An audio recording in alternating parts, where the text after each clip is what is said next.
یہ ہے کہ یا ایھا الذین آمنوا قوا انفسکم واہلیکم نارا، بچاؤ اپنے آپ۔ یہاں پر غور کیجئے، پہلے اپنی جان آئی ہے، اور یہ ہے بہت صحیح انداز۔ قرآن مجید میں اس حقیقت کو چاہے بہت سے لوگوں کو پسند نہ آتی ہو، اس لیے کہ یہ بات بظاہر جو ہے آدمی سوچتا ہے کہ کیا یہ بھی ممکن ہے کہ انسان بھاگے گا اپنے باپ سے، اپنی ماں سے؟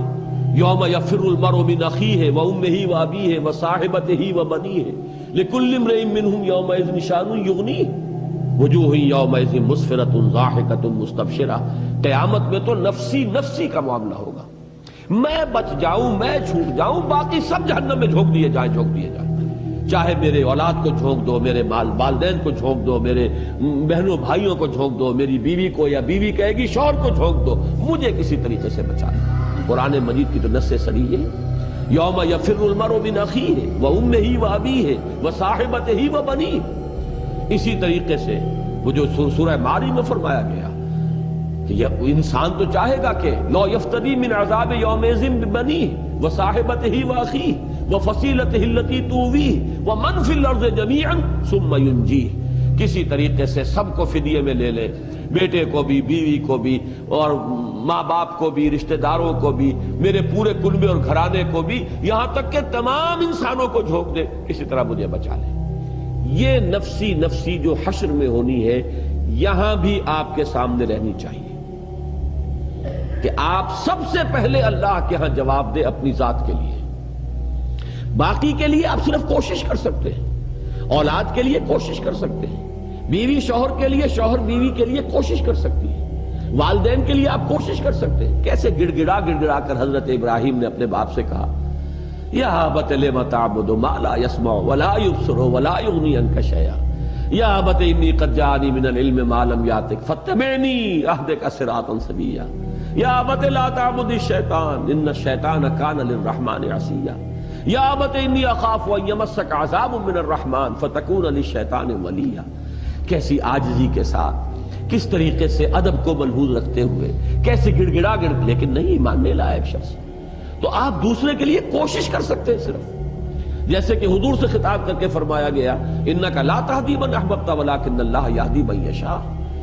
آپ کو اختیار نہیں ہے کہ جس کو چاہے ہدایت دے دیں، یہ تو اللہ کے اختیار میں ہے، جس کو چاہے گا ہدایت دے گا۔ آپ کوشش کر سکتے ہیں، آپ کے ذمے تبلیغ ہے، آپ کے ذمے پہنچا دینا ہے، آپ کے ذمے تبیین ہے، وضاحت ہے، آپ کے ذمے یہ ہے کہ بار بار کہیں، لیکن یہ کہ اختیار آپ کے ہاتھ میں نہیں۔ تو یہ بات جان لیجئے، اصل اختیار ہے اپنا۔ علیکم انفسکم لا یضرکم من ضل اذا اہتدیتم۔ تمہارے اوپر ذمہ داری جو ہے وہ اپنی ہے، اور تمہیں ہرگز نقصان نہیں پہنچائے گی کسی کی گمراہی جب کہ تم ہدایت پر۔ یہی وجہ ہے کہ یہاں سب سے پہلے قوا انفسکم آیا، بچاؤ اپنے آپ کو۔ یہ تو تمہارے اوپر، یہ تو گویا کہ فرض عین کے درجے میں ہے، اس پر تو تم کلیتاً مکلف ہو کہ اپنے آپ کو بچاؤ، اپنا تو تمہیں اختیار حاصل ہے۔ البتہ اس کے بعد جو حیثیت اللہ نے تمہیں دی ہے، تمہیں کنبے کے سربراہ کی حیثیت سے ہو، تو اہلیکم، اب ان کو بچانے کی کوشش تمہارے ذمے سب سے پہلے۔ اسی کی ہمیں شرح ملتی ہے حدیث میں۔ حضور صلی اللہ علیہ وسلم خطبہ دیتے تھے، تقویٰ کی تلقین فرماتے تھے، تو پہلے اپنے آپ کو مخاطب کرتے تھے۔ اوصیکم ونفسی بتقوی اللہ، میں تمہیں بھی وصیت کر رہا ہوں اور اپنے نفس کو بھی کہ اللہ کا تقوی اختیار کریں۔ پھر جب آپ دعوت اور تبلیغ کے اندر بھی ترتیب بھی آپ کو معلوم ہے، پہلے اپنے گھر والوں سے بات شروع کی ہے، پھر اپنے رشتہ داروں کو انذر عشیرتک الاقربین، پھر اپنی قوم، اور اس میں خاص طور پر وہ خطبہ ذہن میں رکھیے کہ اپنے گھرانے کی، اپنے قریب کی، اپنی جو عزیز خواتین تھیں انہیں جمع کر کے، اور آپ فرما رہے ہیں کہ یا فاطمہ بنت محمد انقذی نفسک من النار فانی لا املک لک من اللہ شیئا یا صفیۃ عمۃ رسول اللہ انقذی نفسک من النار فانی لا املک لک من اللہ شیئا۔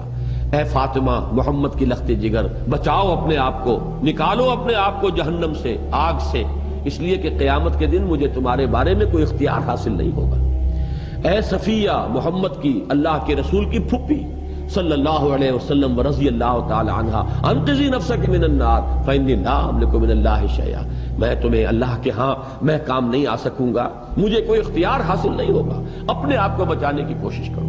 یہ ترغیب، یہ تلقین تو سربراہ خاندان کے اعتبار سے یہ ہر مسلمان مرد کی ذمہ داری ہے کہ اپنے اہل و عیال کو جہنم سے بچانے کی فکر کرے۔